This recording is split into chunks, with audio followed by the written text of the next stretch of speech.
Hello, folks. Hope you're doing good. This is the second segment in a series where we're going to discuss about the design of irrigation canals. This segment will talk about Kennedy's theory, the first theory, with which we can design the irrigation canals.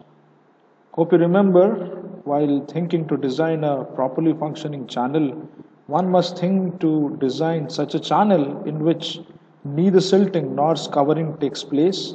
Such channels are known as stable channels or regime channels.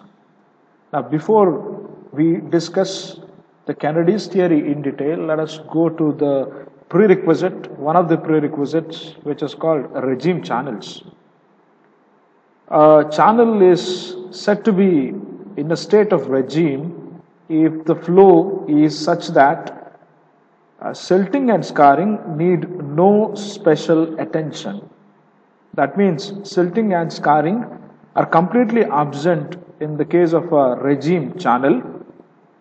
Such a state is not easily possible in the rivers as far as even the artificial channels are concerned. Such a state can be obtained by properly designing the channel. So most of the design theories related to the channels, they rest completely on the concept of designing regime channels. Now the basis for designing such an ideal non-silting, non-scarring channel is that whatever the silt has entered the channel at its head is kept in suspension so that it does not settle down and even deposit at any point of the channel. Moreover, the velocity of the water should be such that it does not produce local silt by erosion of channel bed and the slopes. So scarring and deposition are completely absent in a regime or a stable channel. Now let me go to the Kennedy's theory. R.G. Kennedy, somewhere in 1895, he is an executive engineer of Punjab PWD at that time, carried out extensive investigations on some of the canal reaches in the upper Bari Doab canal system. He selected some straight reaches of the canal section which had not posed any silting and scarring problems during the previous 30 years or so. So he postulated the theory based on or aiming towards the regime channel. From the observations, he concluded that the silt supporting power in the channel cross section was mainly dependent upon the generation of eddies rising to the surface. These eddies are generated due to the friction of the flowing water with the channel surface. The vertical component of these eddies, they try to move the sediment up, while the weight of the sediment tries to bring it down, thus keeping the sediment in the suspension. So there is a velocity which is also important for us. So how about a velocity to keep sediments in suspension? Yes, it is very important for us. And this velocity is called critical velocity.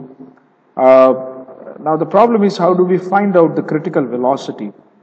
So critical velocity in a channel, it's a mean velocity across the section which will just keep the channel free from silting or scarring, and it is related to the depth with this equation V0 equals to C1 y C2. C1 and C2 are constants depending upon the silt charge, and C1, C2, they were found to be around 0.55 and 0.64 in MKS or SI units. Later, one more term which is introduced, which is M, which is called critical velocity ratio or CVR. So M is a critical velocity ratio.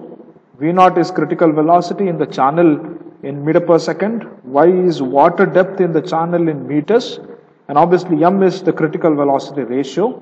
One can find the values of M ranging from 1 to 1.2 or 1 to 0.7 based on the science coarser, finer from the tables. Let us look into the design procedure based on the Kennedy's theory. Of course, one will be interested to calculate the dimensions in any kind of designs. It may be the Kennedy's or Lacey's theory as far as the design is concerned. First of all, we determine V naught, the critical velocity, just by assuming a trial depth, and then area as area equals to Q by velocity, discharge by velocity, and then the channel dimensions.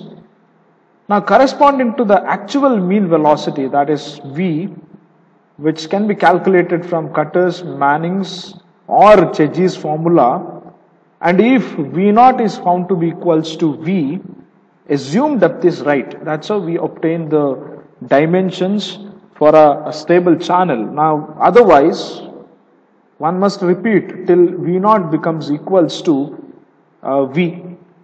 So the Cutter's formula, Manning's formula and Chezy's formula as followed, which is given on the right extreme of the screen. So I hope you have understood the design procedures.